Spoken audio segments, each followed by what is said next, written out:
আসসালামু আলাইকুম।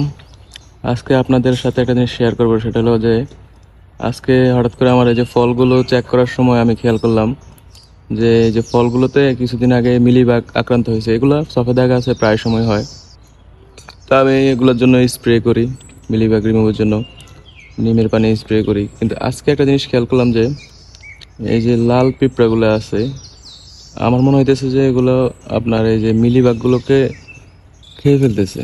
মানে ওরা এগুলাকে কামড়ায় ধরে আছে, সরাইতেছে। তো আমার আসলে জিনিসটা জানা নাই যে এগুলাকে আসলে ওরা সরাই, এখান থেকে কি সরাইতেছে নাকি খেয়ে ফেলতেছে। সো এটা আমি এখন আর তাহলে এই পিঁপড়াগুলোকে তাড়ানোর জন্য কোনো ব্যবস্থা নিব না, তবে দেখবো যে আসলে এই পিঁপড়াগুলা কি করতেছে, এটা কি আমার উপকারে আসতেছে নাকি আবার অপকারে আসবে। আশা করি হয়তো এটাও হইতে পারে যে প্রকৃতির যে হেল্প করে, বা ন্যাচারাল রেমেডি আর কি।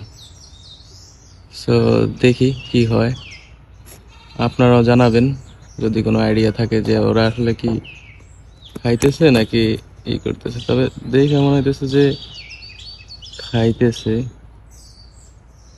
এই যে এই যে এই যে খাইতেছে।